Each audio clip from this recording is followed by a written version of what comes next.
नमस्कार साथियों, मैं प्रभु दयाल हंस प्रवक्ता हिंदी एक बार फिर आपके बीच उपस्थित हूँ। प्यारे साथियों, हम पिछले वीडियो में पढ़ चुके हैं क्षितिज भाग 2 जो कक्षा 10वीं की हिंदी की पुस्तक है। उसके पहले संकलित कवि सूरदास जी और उनके द्वारा रचित 4 पद, उनका सरलार्थ हम पिछले वीडियो में देख चुके हैं। इस बार हम लेकर के आए हैं तुलसीदास जी द्वारा रचित रामचरितमानस के बालकांड से एक काव्यांश जिसको शीर्षक दिया है राम लक्ष्मण परशुराम संवाद। प्यारे साथियों, सबसे पहले तो हम जान लेते हैं तुलसीदास जी कौन है। तुलसीदास जी भक्ति काल के बड़े प्रसिद्ध कवि हैं। कल भी हम आपको बता रहे थे भक्ति काल में 2 धाराएं छटी हुई थी, एक सगुण काव्यधारा, दूसरी निर्गुण काव्यधारा। तो सगुण में आगे चल के 2 धाराएं निकली, एक कृष्ण मार्गी, एक राम मार्गी। तो तुलसीदास जी उस राम मार्गी काव्यधारा के बड़े कवि माने जाते हैं। इनकी रचना रामचरितमानस उस काव्यधारा की ही नहीं, हिंदी साहित्य की सर्वश्रेष्ठ पुस्तकों में से एक मानी जाती है। तो रामचरितमानस के बालकांड से एक घटना हम देखते हैं, बालकांड में आती है कि जब सीता स्वयंवर हो रहा था उस समय शर्त रखी गई थी कि कोई इस शिव के धनुष को उठाए और इस पे प्रत्यंचा चढ़ा दे। जो डोरी चढ़ानी होती है, दूसरे सिरे पे बांधनी होती है, तो सीता का विवाह उसी से कर दिया जाएगा। और इस क्रम में राम, जब अन्य राजा उस धनुष को तोड़ नहीं पाते तो आगे आते हैं, और राम उस धनुष पर जब प्रत्यंचा चढ़ाने की कोशिश करते हैं तो उस प्रयास में शिव धनुष टूट जाता है। शिव के परम शिष्य भगवान परशुराम जी इस बात से बड़े नाराज होते हैं और बड़े क्रोध में वे राजसभा में, जनक की राजसभा में आ जाते हैं और वहां अपना क्रोध प्रदर्शित करते हैं। तो उस में किस तरह से लक्ष्मण उनके क्रोध को बढ़ावा देते हैं, राम किस तरह से उनके क्रोध को शांत करने का प्रयास करते हैं, तो उसी चीज को लेकर के ये बालकांड में से प्रसंग लिया गया है। शीर्षक है राम लक्ष्मण परशुराम संवाद। तुलसी जी के बारे में मैं बता रहा था आपको कि 1532 में इनका जन्म हुआ और ये माना जाता है उत्तर प्रदेश में बांदा जिला है, उसमें राजापुर गांव इनका जन्म स्थान माना जाता है तुलसीदास जी का। इनके पिता का नाम आत्माराम दुबे और माता का नाम हुलसी था। तो प्यारे साथियों, 1623 में इनकी मृत्यु हुई। अपने जीवन में इन्होंने पत्नी का एक प्रसंग आता है जिसमें पत्नी इन्हें धिक्कारती है कि जैसा मोह तुम इस हाड़ मास के शरीर के साथ दिखा रहे हो, यदि यही मोह, यही लगाव आप परमात्मा के साथ दिखाएं तो हो सकता है आप इस भव सागर से पार हो जाएं। इस तरह की बातें जब वो सुनते हैं अपनी पत्नी के मुख से तो उन्हें बड़ी विरक्ति होती है। वो घर परिवार छोड़ करके संन्यास ले लेते हैं और उसके बाद से राम के भक्त बन करके और राम को समर्पित काव्य लिखते हैं। इतना और आप जान लें कि तुलसीदास जी का जितना अच्छा अधिकार भाषा पर, अवधी भाषा पर था, उतना ही अच्छा वो ब्रज में भी लिखा करते थे। तो रामचरितमानस तो इनकी सर्वश्रेष्ठ पुस्तक है ही। इसके अलावा कवितावली, विनय पत्रिका, रामलला नाचू, जानकी मंगल, पार्वती मंगल, हनुमान बाहुक, तो बहुत सारी रचनाएं इन्होंने लिखी। लेकिन इनकी प्रसिद्धि का जो मूल हम कह सकते हैं वो है रामचरितमानस, जिसे अवधि में लिखा गया है। तो आइए उस अंश को जो बालकांड से लिया गया है एक एक करके हम शुरू करते हैं, पढ़ते हैं। तो यहां से शुरू होता है राम लक्ष्मण परशुराम संवाद।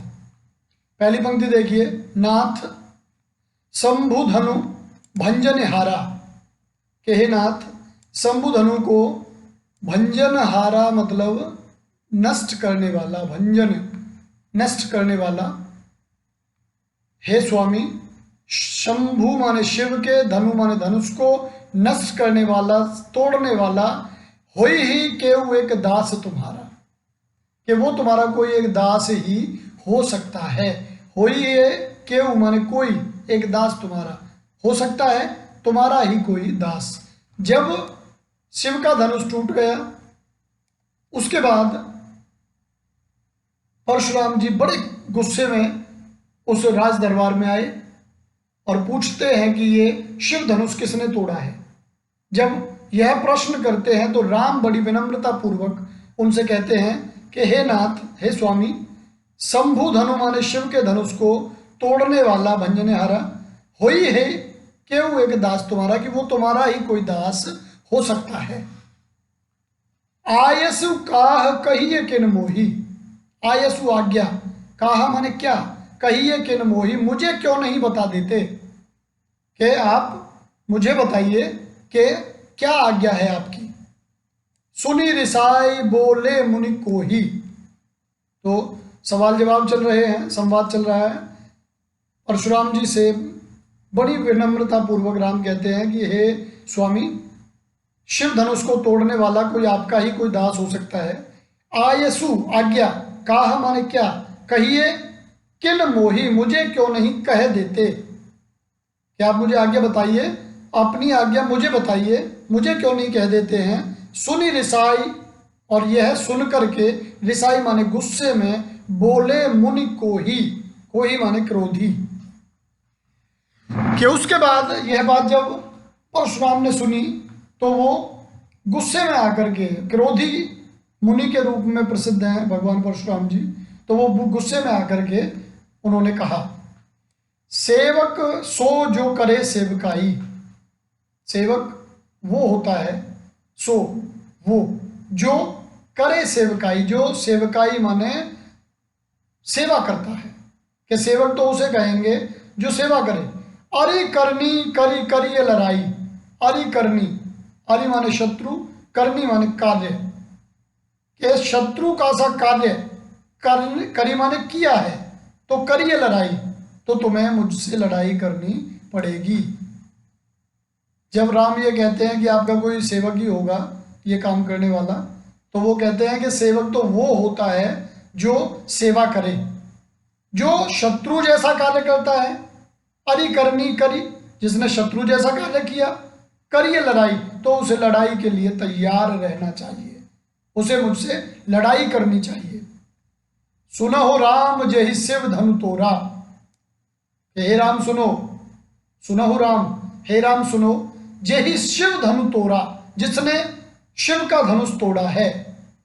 सहस बाहु सम सो रिपु मोरा, कि वो मेरा सहस्त्र बाहु की समान मेरा शत्रु होगा।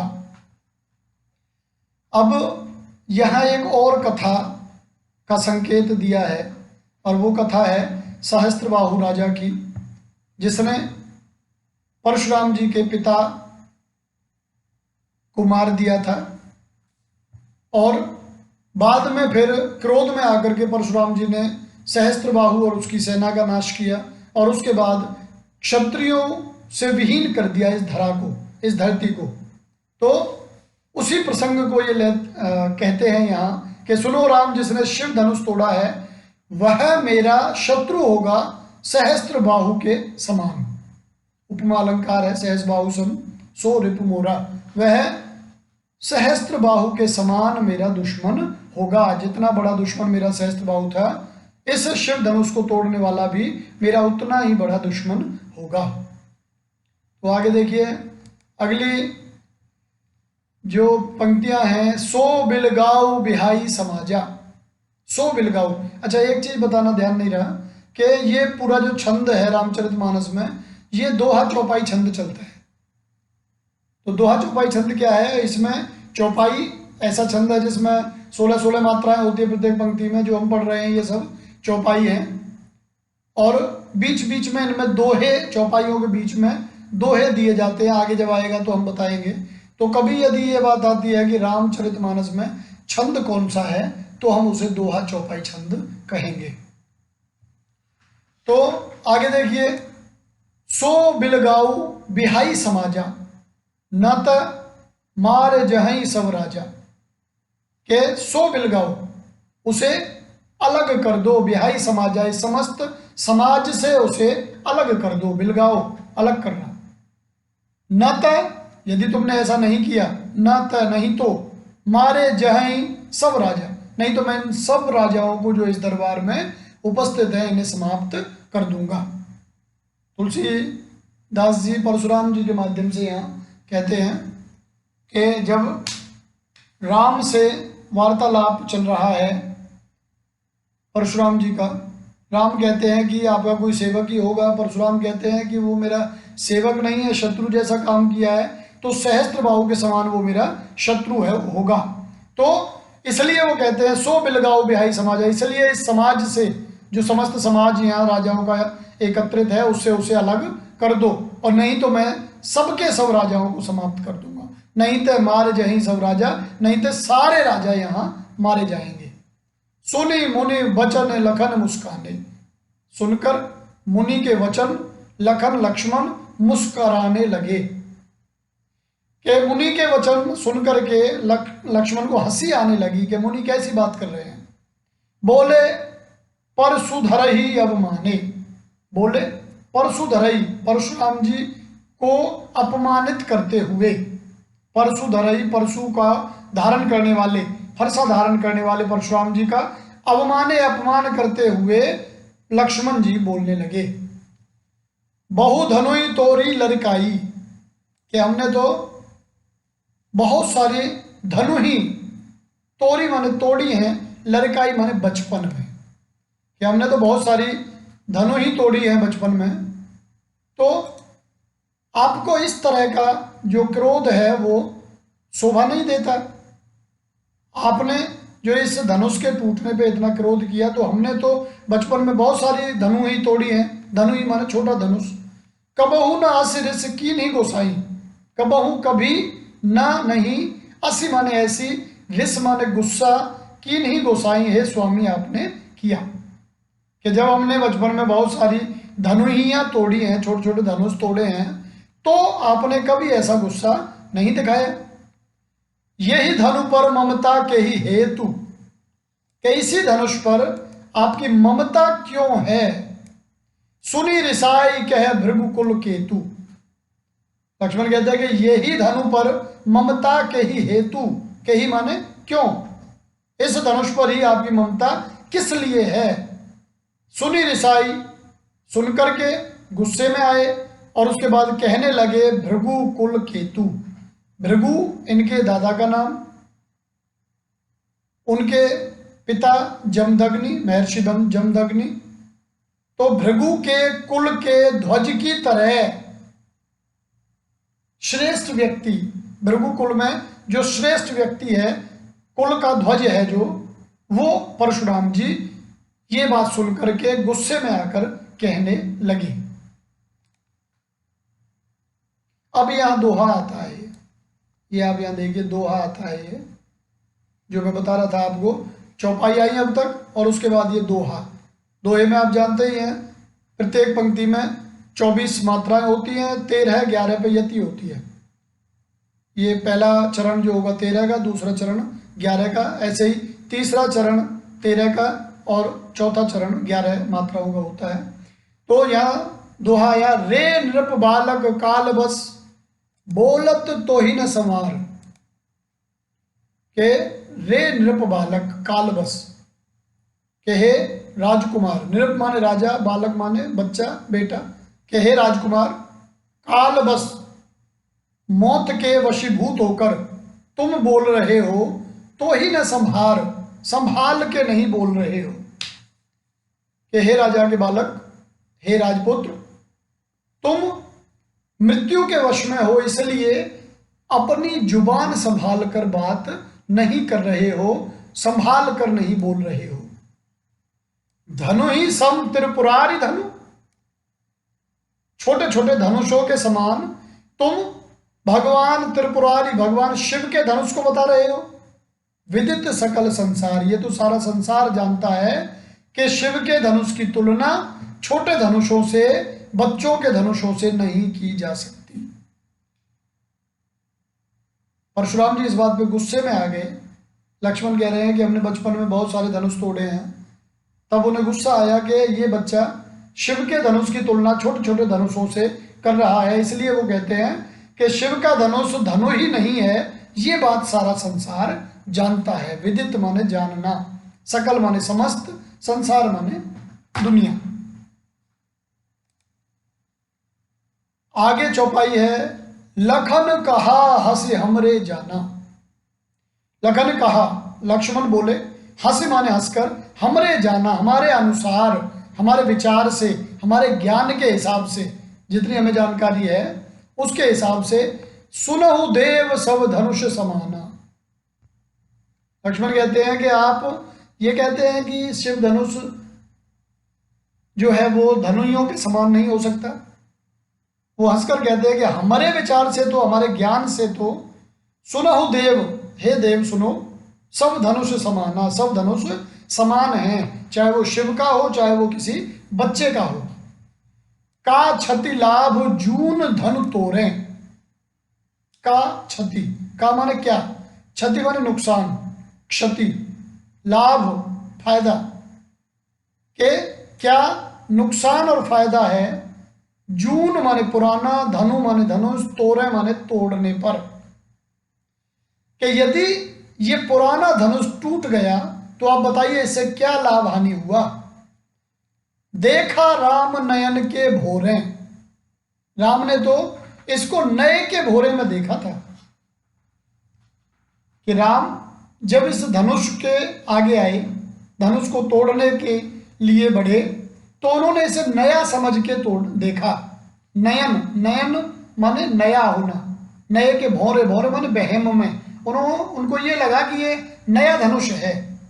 अब उन्होंने तो देखा नए के हिसाब से। अब आप ये बताइए कि का क्षति, यदि वो टूट भी गया तो अब आप बताइए कि उससे क्या हानि हुई। पुराना धनुष टूट गया तो उससे किसी को क्या लाभ हानि हुई। छुअत टूट रघुपति न दोषु। छुअत, छूते ही टूट गया, रघुपति हूं न दोषु, इसमें रघुपति का कोई दोष नहीं है। कि राम ने जब धनुष को देखा तो वो नया सा लग रहा था, उन्होंने नया समझ के उसे देखा, उनको वहम था कि ये नया है, और जैसे ही उन्होंने उसे छुआ वैसे ही वह टूट गया, इसमें राम का कोई दोष नहीं है। मुनि बिनु काज करिए कत रोसु। कि हे मुनि ये बताइए कि आप किस वजह से गुस्सा कर रहे हैं। मुनि, हे ऋषिवर, बिनु काज, बिना कारण, करिए कत रोसु, करिए कर रहे हैं, कत क्यों, रोसु माने गुस्सा, कि बिना कारण आप गुस्सा क्यों कर रहे हैं, किसी पुराने धनुष के टूट जाने से आपको क्या लाभ नुकसान हो रहा है। बोले चितय परसु की ओरा। बोले चितय, चितय माने देख कर, परसु माने अपना फरसा जो है उनका कुल्हाड़ा, उसकी ओर देख करके वो बोले, कौन, परशुराम जी। रेसठ सुन ही स्वभाव न मोरा। कि हे दुष्ट, लगता है तुमने मेरा स्वभाव नहीं जाना। रेसठ सुन ही स्वभाव न मोरा, कि तुमने अभी मेरे स्वभाव के बारे में कि हे दुष्ट, तुमने मेरे स्वभाव के बारे में अभी नहीं जाना है, तुम मेरे स्वभाव को नहीं जानते।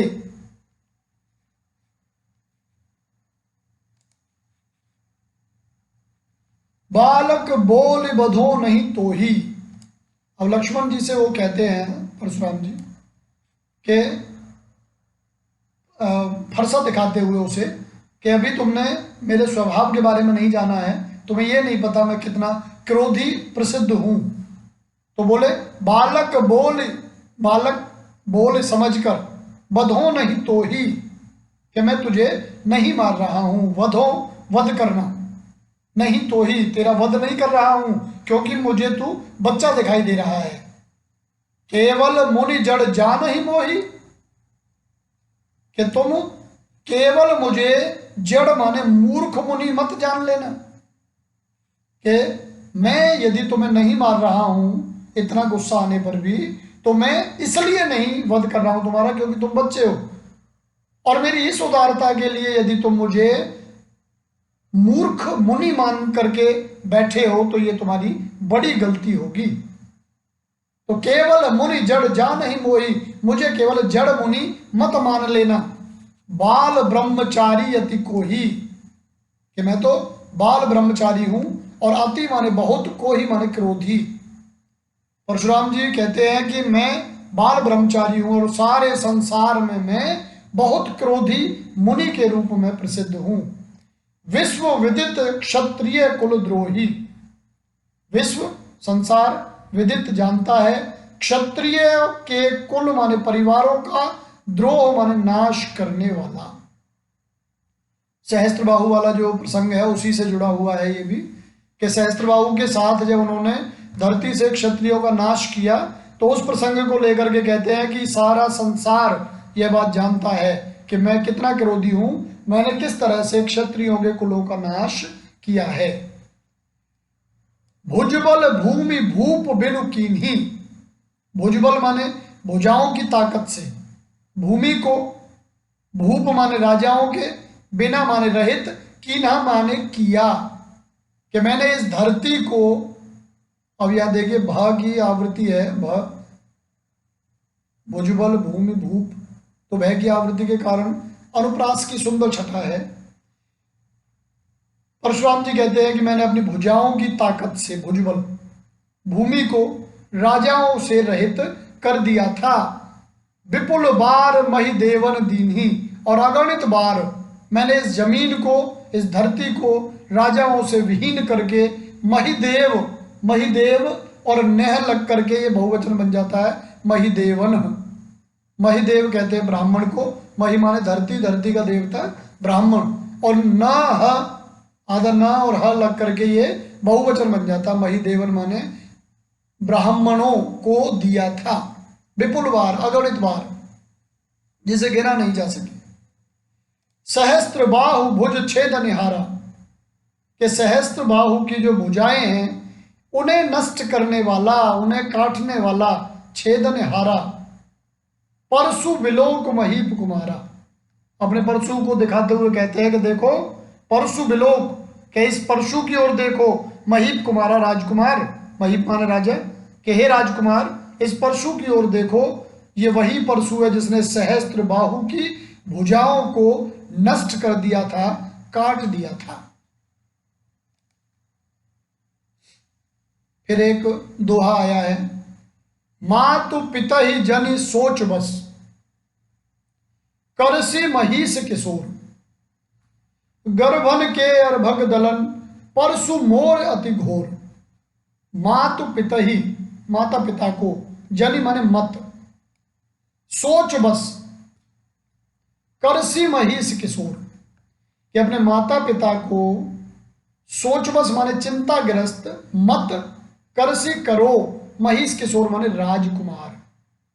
पहले महीप आया, महीप माने भी राजा, और या महिष माने भी राजा, भूप माने भी राजा, कितने ही राजा के पर्यायवाची यहाँ आए हैं। तो वो कहते हैं कि हे राजकुमार तुम इस तरह की बातें करके अपने माता पिता को चिंताग्रस्त मत करो, उन्हें चिंता में मत डालो, क्योंकि तुम ऐसी बातें करोगे तो निसंदेह मैं तुम्हारा वध करूंगा, और इस बात से तुम्हारे माता पिता चिंताग्रस्त होंगे। गर्भन के अर्भक दलन, परशु मोर अति घोर। गर्भन के, गर्भन माने गर्भ में पल रहे, गर्भ में न लग करके उसे गर्भ को ही बहुवचन बना दिया, कि गर्भों में पल रहे, अर्भक माने शिशु, दल माने समूह, के विभिन्न माताओं के गर्भों में पल रहे जो शिशु हैं मेरे परशु को देखकर नष्ट हो जाते हैं। परशु मोर, मेरा परशु अति घोर, बहुत प्रचंड है, कि हे राजकुमार मेरा परशु इतना प्रचंड है, इतना कठोर है कि माताओं के गर्भ में पल रहे बच्चे इस परशु को देखकर नष्ट हो जाते हैं, समाप्त हो जाते हैं। तो अर्भक माने बच्चा, ये ध्यान रखें, महिष किशोर माने राजकुमार। तो प्यारे साथियों आज इतना ही, इसका बाकी का जो अंश रहता है उसे हम बाद में करेंगे, क्योंकि बड़ी कविता है, बड़ा अंश है, काव्यांश है, एक साथ करने में हो सकता है आपको समझने में दिक्कत आए, इसलिए मैं चाहूँगा कि इसे हम 2-3 पार्ट में करेंगे ताकि आराम से आपको ये समझ में आ सके। तो आज इतना ही, बाकी कल पुनः इसका जो शेष अंश है उसे लेकर के हम आपके बीच आएंगे। तब तक के लिए हम आपका आभार व्यक्त करते हैं और पुनः आग्रह भी करते हैं कि आप घर में ही रहिए, सुरक्षित रहिए, इस लॉकडाउन की स्थिति में नियमों का पालन करिए ताकि आप सुरक्षित रहकर और अपने परिवार को और अपने समाज को भी सुरक्षित रखने में अपना योगदान दे सकें। तो आपका सभी का हार्दिक धन्यवाद, बहुत बहुत आभार। आप लगातार ऐसे ही हमें प्रोत्साहित करें ताकि हम और बेहतर आप लोगों के साथ मिलकर के नई नई चीज़ें, नई नई कविताओं के सरलार्थ, कवियों का परिचय लेकर के आपके बीच आते रहें। आप सभी का पुनः हार्दिक आभार।